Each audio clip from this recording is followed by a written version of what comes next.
Everybody, thanks for being here. Welcome back. If you were here for our first session last week, we talked about all the things you need to do before you pitch media. And today we're going to talk about a couple of things, including actually pitching some media. So once you have those things completed from last week and have your house in order, you should be ready to go. We're also going to talk about the biggest difference between marketing and publicity, which is the topic that I don't know if I can ever really and truly cover enough, as we just get so many questions about it, and these two landscapes continue to evolve. So we'll be getting started here in just a couple of minutes. While we're waiting, why don't you guys put in the chat where you're joining from, and tell me a little bit about your book.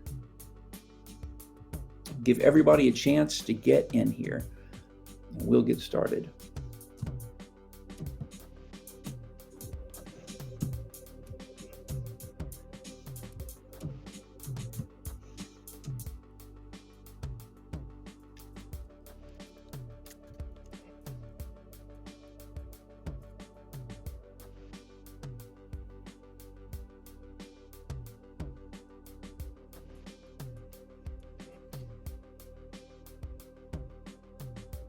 I am in Nashville, Tennessee, for any of you guys wondering. Maybe some of you guys have been to Nashville.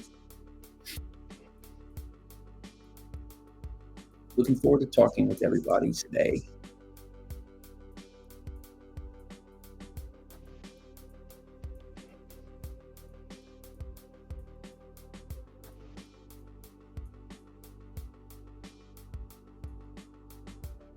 All right, still picking up some viewers. Just give it another minute or two, and we'll get going.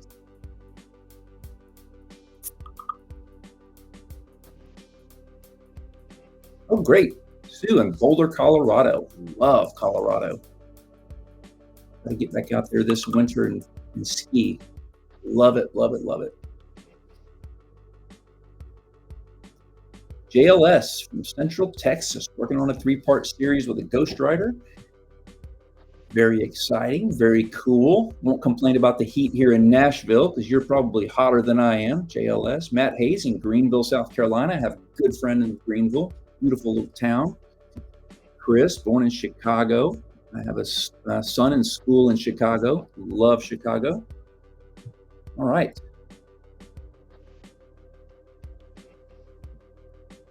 Oh, and Chris says he was raised in Memphis, and so was I, Chris. I am a born and bred Memphian, and I feel like you know me already. Love Memphis, my favorite town. That is home and always will be. If you talk about it, I'll fight you. All right.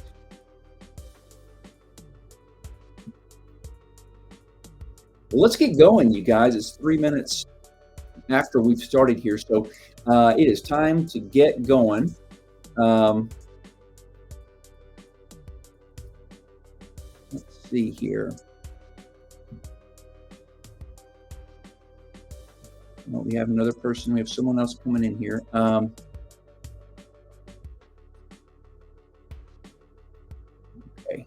All right. Philip from Trinidad and Tobago. Hey, Philip.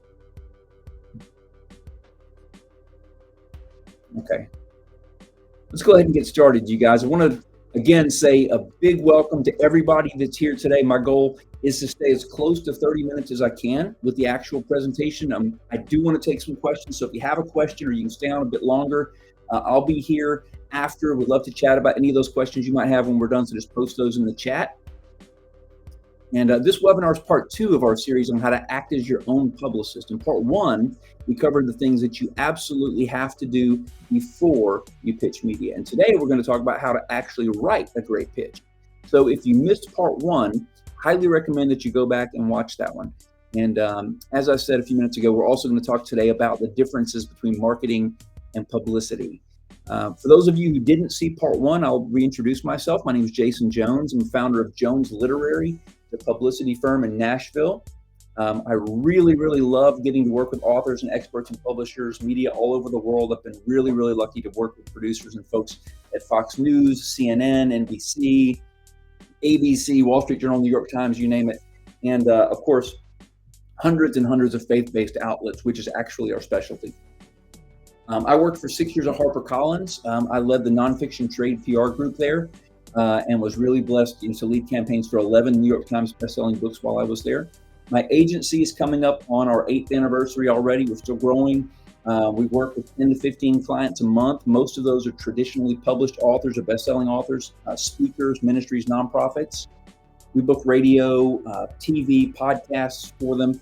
We help them write and place op-ed pieces. So all manner of PR execution really to help them share their books and messages with the world. But we really, really, really love working with first-time and self-published authors too. Unfortunately, though, because what we do can be rather expensive, and all self-published authors aren't able to afford that, and some just aren't ready to do big national media yet. So those combined factors mean that we needed to create a way for us to work together with self-published authors. So we did that. I'll tell you a little bit later about a great suite of publicity tools and resources that will equip and train you guys, self-published authors, to serve as your own publicists. Really, really cool stuff, and an extraordinarily helpful investment for indie authors.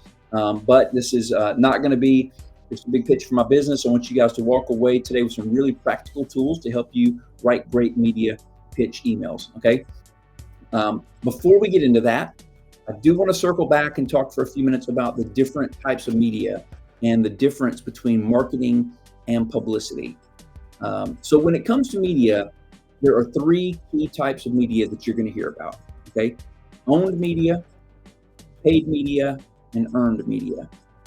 Each one of those is really important to your overall book launch strategy, okay? Owned media is what you control. That's going to be your website, your blog, your social media accounts, newsletters. Great thing about owned media is that you decide what to say and when to say it. It is your space to communicate directly with your audience, and you can build long-term relationships there without having to rely on anybody else.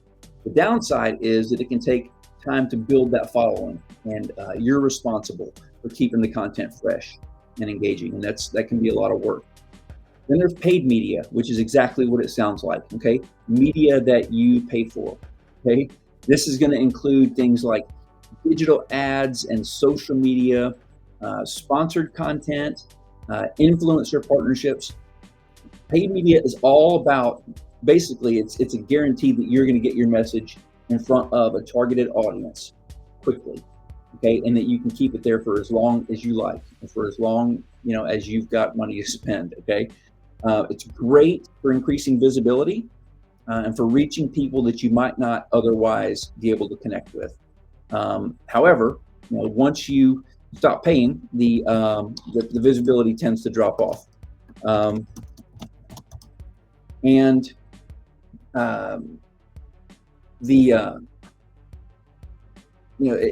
also less credible, I guess, in the eyes of consumers, okay? Lastly, there's earned media, and this is the holy grail, okay? Earned media happens when other people talk about you. And this could be an article in a newspaper, positive review, someone sharing your content on social media. And this is what we're after, is earned media. When we pitch television, radio, podcasts, okay? You can't buy earned media, but it's incredibly valuable because it's seen as being more trustworthy, okay? People are much more likely to believe something if it comes from someone else rather than from the brand itself. And the challenge with earned media is that you have less control over the narrative, and it takes a lot of effort to build enough credibility to get people talking about you, okay? So the sweet spot's using all 3: owned media, paid media, earned media. Your owned media is your home base. Your paid media helps get you out there, and the earned media is the gold standard and the credibility, okay? Each one has its role, and when they all work together, you're going to create a really solid and balanced media strategy. So the difference between marketing and publicity, okay? And this is what ties into all these different types of media. Marketing is the broader strategy, okay? That's all the efforts that you take to promote your book, or really more strategically to promote you, because you are the brand, okay? It's more structured and often involves paid media, ad campaigns or influencer partnerships to directly target the audience and drive your engagement and your sales. Okay. On the other hand, the publicity is about generating the earned media. And it's more about building relationships with media and getting the organic coverage, whether that's interviews, features, reviews. Okay. Publicity is less about selling and more about creating awareness and credibility through stories that other people are going to tell about you. And those others, in the instances that we're covering in our series, are, of course, media outlets, podcasts, radio, TV, online news organizations, or social media. So think about it. What drives a sale more often with you when you're the consumer? Is it an ad, or is it a recommendation from a friend or a trusted podcaster or media source in the form of an interview? I think we know what the answer to that is. I know what the answer is for me. So in sum, both marketing and publicity are really, really important, but they serve different purposes. Marketing controls the message and ensures that it reaches the right people, but has a little less credibility, while publicity builds trust by allowing other people to tell your story. And when you can balance both of those things, that's when you really win. Okay, I hope that makes sense. I know that's a lot of information. There's a whole lot to unpack there. We could probably spend an entire series talking about the differences between marketing and publicity and really breaking those down. Marketing has become so complicated the last few years. It is really easy to let that get away from you. So if you missed last week, we talked at great length about all the things that you need to do before you ever think about publicity, before you ever think about sending a pitch email to TV or radio producer or a podcaster to get that earned media. Highly recommend watching last week if you missed it. And at the end, we gave you a checklist of things that you need to complete. And if you've done that, then you're ready to start firing off those emails. And we're going to talk about those emails today. Okay. Now, you are probably asking, before we ever get into this conversation, why email? Why are you teaching us to write great emails? Why don't I just call? Or didn't you tell me in session 1 that there are other ways to reach out? And yes, I did. But far and away, email is the best and most effective way to connect with media. They absolutely hate getting phone calls. Okay. So think about it. When you're at work and you get a random call from a stranger, telemarketer, that wants to tell you all about this great new thing that they want to make available to you, do you enjoy that? What's your posture immediately? It's annoyance, right? Are you defensive? Yes. You're looking for the first chance to hang up? Yes. So that's how they feel when they get a cold call from a stranger in the middle of their workday wanting to tell them about this great book. Okay. So email is not only less intrusive, it's also the way that they organize their communication, just like the rest of us. They want something that's easy to read, that they can share and reference easily. Okay. Not to be scrambling to write a handwritten note on an envelope that hopefully they'll understand later. And even in the very, very small chance that you do reach somebody on the phone and talk to them, that you actually have them listen to you and have them want more information, they're just going to ask you to send them an email anyway. So let's just start there. Okay, that's the answer to that question. That's why email. So first, I'm going to walk you through the elements of an excellent email pitch. Okay, and then I'll show you some examples. I try to post some examples here if I can, of what to do and what not to do. First things first is your subject line. Okay, your subject line is extraordinarily important. Really, really, really critical, because it's the first impression that you're going to make in a reporter's inbox. Hopefully, it won't be the only thing they see, but it is what will determine whether or not they ever see the rest of your email. Okay, quickly, if you didn't see in the first session, I relayed an example of the inbox of a producer, friend of mine at the Today Show. And if you missed that story, I'll recap it for you real quick. I was in the offices at the Today Show with my producer friend. She had books stacked floor to ceiling, all 4 walls. Those were just the books she'd gotten that month. Okay. In her inbox, in her email inbox, she had 500 emails, and that was just from the previous 24 hours. And those were all people, for the most part, agents, publicists, publishers, people trying to get one of those very, very few book segments that she had available on her show. So the competition is really, really fierce. And if you want to have any chance for that producer or editor to scan their screen full of emails and open yours, then a good subject line has got to be short and compelling and personalized. Okay. That should include something to credential you and the relevant topic. And by the way, your book being released is not a relevant topic. What topic are you going to discuss with them? What's happening in your community or the world that makes you relevant to them? Also, that email subject line should never, ever, ever include all caps. It should never include hyperbole. Don't use words like incredible, sensational. Free is also a really bad one. Free is probably the worst one. Attention, stop, and do not use 7 exclamation points in your subject line. Okay. You cannot have your subject line look like a marketing email or spam. And there are certain keywords that will get your email delivered straight to their junk folder. Do not use those. You can look them up. You can just Google those and find out what the worst words are to use in an email subject line. It's pretty easy to find several articles on that, but it is so important. Okay, so an example, for instance, of a really simple and effective subject line might be something like, local author and economic expert available to discuss potential recession. It can also be a good idea to ask a leading question or a question they could use in a news tease. Okay, an example of that would be U.S. headed for recession, local expert available to talk about how to know and what to do. You're telling them in that subject line, you're telling them why you're writing. You're letting them know that you're nearby and that you're one of them and that you're credentialed. All those things communicated in that very short email line. Okay, so let's keep going with those essential elements of pitch emails. Okay, I'm going to explain each one of them to you and then try to show you some examples. Okay, at the beginning of your email, you want to include the important items first, like your name. If you're pitching local media, the fact that you're local and presenting yourself as an authority. Okay, you're an author, so you've done some extensive research, maybe years of it on a particular and relevant topic that they're covering or should be covering, and that makes you an expert. Okay, even if you're a fiction author, there's likely something that you know more about than most other people because you've surely done a lot of research to create realistic settings and characters or situations, whether they're romance or location or a legal thriller or you name it. Okay, you're also letting them know your intentions, which is to have a few key conversations with a member of the local media in hopes of appearing on their show or their website or in their publication. And you want to do that because you have information that is relevant to their audience, okay? Not because you wrote a book that you think is great and that they should read it. It is always about the audience and benefiting the audience.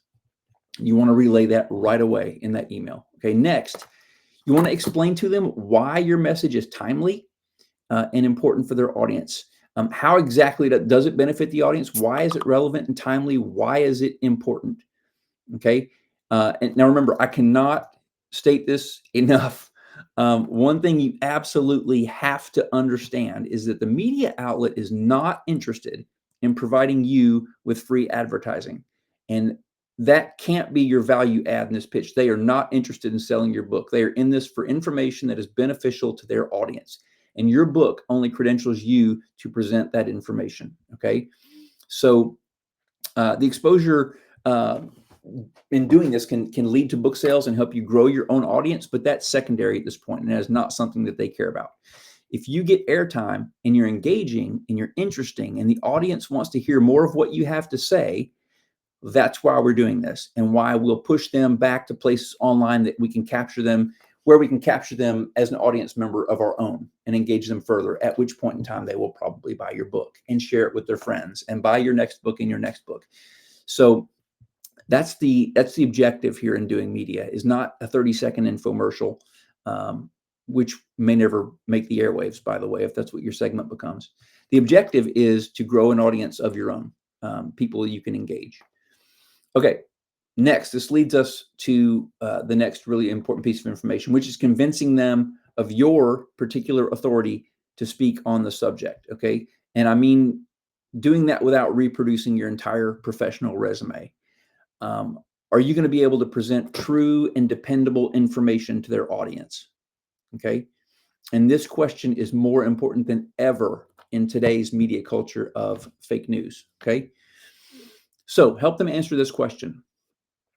Okay, this is relevant, but why should we listen to you? That's the question you're helping them answer. Okay. Then you want to explain how you bring a unique approach to the topic. You don't want to inundate them with some massive essay about this, but you need to help them understand why your approach may be different from what everyone else is saying. Um, these folks are really good at their jobs. Okay. They're going to have a number of ideas about the most creative, informative, and relevant ways to present the idea that you pitch. Okay. So give them a few good ideas. Let them know that you're glad to approach the topic from whatever perspective they would like, but let them know how and why. Again, in short order, your perspective may be one that the audience hasn't heard before or considered. Okay. I.e., everyone's saying this, and there may be some truth to that, but here's something I bet they haven't considered. Okay. Lastly, sign off, thank them, let them know how to reach you, and say that you have additional details and information available at their request. You want to arm them with just enough to reach out and ask for more, and then make sure that you have it ready to deliver immediately. What you don't want to do is overwhelm them with information in words and attachments and links and all those things, okay? Or it's going to trash your email if that's what it is, and move on. Or it may end up in their junk folder and they'll never see it to begin with. And they don't have time to read, a long email. So remember the example that I just gave you about the television producer. Okay, that's why your subject line is so critical. Why it's so important to keep your emails short. These folks are scanning and they're skimming their email inboxes for a few things that they want to open and read. They do not have 10 minutes to read your email, and they will not do it. So a good test is to read your email back to yourself. And if it takes more than a minute, it's too long. Okay. A minute tops. And honestly, preferably it's 30 seconds. So once you have your draft written, or two, with great subject line, some good next steps are to read it out loud. Okay. Have somebody else review it and get some feedback. And someone who may not know anything about your story or what you're pitching. It's a great litmus test, because just like that producer, you're coming into their inbox cold. They know nothing about you or this, what you're pitching. So have you communicated in a very brief amount of time what it is you're pitching and why and who you are? Okay. And then, have a few different versions ready to go, ready to be adapted to whoever it is that you're pitching. For example, you could have one that's completely for cold contacts, one that's for local media, one for journalists or producers that one to, the different contacts in different industries, different mediums. You don't want to send an email to a TV producer talking about their readers, so slight variations in that email. It's basically the same, but you want to personalize it and customize it a little bit for each outlet. Okay. You want them to know that you're familiar with them. And then the email will need to explain why your particular messaging is important. Okay. So in summary, email lines are critical. Okay. You have to be compelling, short, free of hyperbole. They cannot look like marketing or spam. There are keywords not to use. Look those up. No exclamation points. And then writing great email subjects is something also that Dibbly Create can help you do. Okay. But those are the elements that need to be considered. And again, great tools at Dibbly for that. Why is your message timely and important for their particular audience? You got to be able to answer that question. Why are you the person they should listen to? That's the other hugely important question. How is your message maybe different than what they've heard before? And if this pitch is to local media, which we highly, highly recommend, by the way, pitching local media first, cannot recommend that strongly enough. How can you put a local spin on a national story or a topic? Okay, so lastly, you want to let them know you're available and how to reach you, and that you have additional information. Okay, those are all the critical elements of a really great pitch email. And don't forget, again, if you're feeling overwhelmed by this, there are so many things that Dibbly Create can help you with here. Now that I've given you the recipe, Dibbly has a lot of great writing tools and editing tools, ghostwriters, editors, narration, cover design for your book. And by the way, that's something that we can talk about on a different day, but do not, whatever you do, cut corners on your cover design. The last thing you can afford to do as a self-published author without that big legacy publishing logo on your book spine is for your book to look self-published. Okay. So use Dibley's cover design services. Don't neglect to use those. Nothing will kill your book faster, in the eyes of media, than something that has a cover that looks like it was designed, by your high school age nephew. Okay. I don't care how great a graphic artist he is, or just have this done professionally. So important. Okay. And as for the toolkits that I mentioned earlier, we've put together this fantastic package where we custom build you a press kit. We custom build you a media list based on your closest major media market. And usually that's between 200 and 300 journalists in the proper field and market. The packages include hours of coaching and consultations, 365-day editorial calendars to help you know what media will likely be talking about. And then, when they'll be talking about these things, just based on over the last several years of research that we've done, what they talk about and when. And then we project out too, based on current news cycles, what they'll be talking about. So all these things help you so that your pitches can be timely. There's a 3-part media training course as part of this package to help you conduct great interviews once the opportunities do come. So check out that link as well. And like I said, it's a great investment for you as an author, because the press kit and the media list, not to mention the skills you're going to learn, are all going to be applicable no matter how many books you write in the future. You can still use those.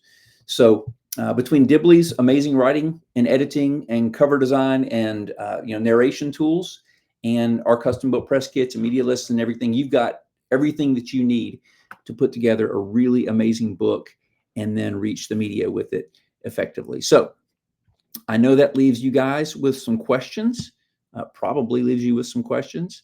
And we can start scrolling through and finding some of those now and answering some. Let me start looking here. Gosh, we've got viewers in South Africa, Atlanta, Colorado, Trinidad and Tobago, all over. This is really fantastic, you guys. Go ahead and drop your questions in the chat. And I know you have some, because I didn't explain everything that well, guys. Okay, there's one second here. Okay, so how do you determine the right balance between owned, paid, and earned media for a book launch? Honestly, I think it depends on a number of factors. Your budget, have you spent more in one place than the other, and maybe you haven't seen any momentum or traction created? Maybe you want to be flexible and nimble enough to change that strategy up a little bit. But I think that earned media, like I said, is the holy grail. It's always, to me, for my money and in my experience, what you want the most of. Ads are just not effective. I think banner ads and all these things that we all just scroll right past. I really think best bang for your buck is earned media, and it takes a little more time, like I said earlier, to get that put together. But owned media is the investment of time you make in engaging with an audience that you own. You can put in as much time there at no cost to you as you want. I think you probably always need to make a heavy investment there. And then, earned media. For me, paid media is the smallest piece of that pie, by a long shot. Okay, so how can an author identify and approach influencers or partners for paid media campaigns? Honestly, guys, that is just going to be completely honest with you, not something I feel really, really qualified to answer for you, because we don't do paid media. So I think influencers, I will say, because we've done this with a lot of our own clients, over time, as you engage influencers in your space, you comment on their socials, they see you participating, you make an interesting comment, they follow you back, you become a familiar name. You can start to gain some traction there in that space, in these big conversations that are happening. And at some point, DM, them, reach out, ask about partnerships. There are other, there are companies that do this. There are firms. There's one, I think the name of the firm is Influenceable, that does that kind of work. help you connect with influencers in specific spaces, but I think it's pretty expensive. So I think really it's just an investment you have to make over time. But yeah, sorry, I don't have a better answer for you on that one. But how do you maintain the momentum of a media campaign after the initial book launch buzz fades?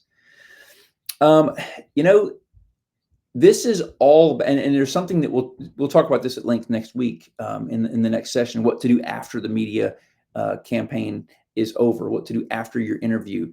The opportunity here is not just to create relationships with the audience, but with these media outlets. A lot of times you're going to have more in common with these folks than you think. You send the thank you notes. You send them the hey, watch the show, great job today, kind of. You stay in touch with these folks so that you can have a return appearance. Now, particularly, we mentioned this last week, I think. Local media gives you such a fantastic opportunity to be a regular on a show, to create that kind of relationship that will have you back quarterly or monthly or weekly on a show. You just got to stay in touch with them. You got to do a better job. You got to work harder at cultivating a relationship than the next guy does. Make sure that you're also using these segments on your social feeds, that you're giving them shelf life. That's one of the big advantages too of having these great radio and television clips, is you've got these things to push out on social. You're tagging, making sure you're tagging the station and the hosts and other influencers in your space so that they see that you've done these things. That's how you give it some shelf life. And if you have done what we recommended, and that is establish yourself as an authority in a particular area or on a particular topic, it's highly likely that topic is going to stay in the news. Or if it's not particularly newsy, every May, for instance, you always see the story about what are this summer's great beach reads. You always know.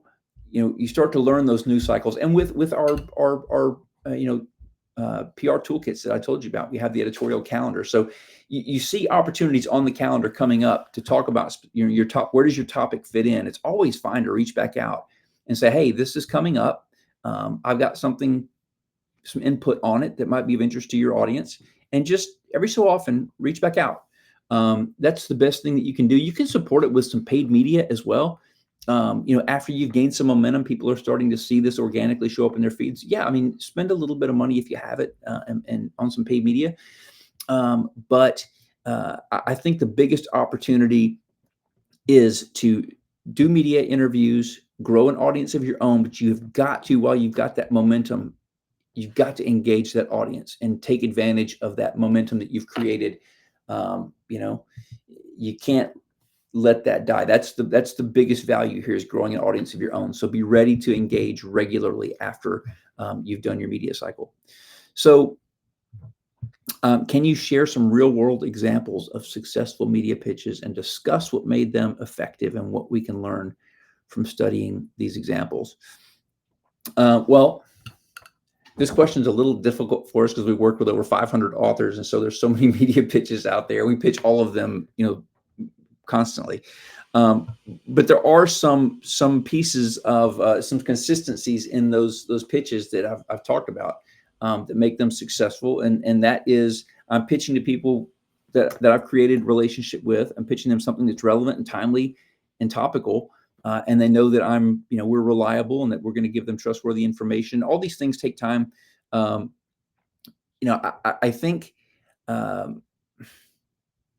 the most successful, campaigns, honestly, a lot of it has to do with your book as well. If you've written a great book and you get it introduced to enough people and they begin to share it, that's where things really, take off organically. That's where it happens. We've pitched some books over the years that, honestly, probably weren't great books, and people find that out pretty quickly too. It may have a popular name attached to it, but maybe the book's just not that great. So, the most successful launches are going to be the ones that have a unique perspective on a timely topic, and are released, at a time when it's advantageous for them to be, in the marketplace.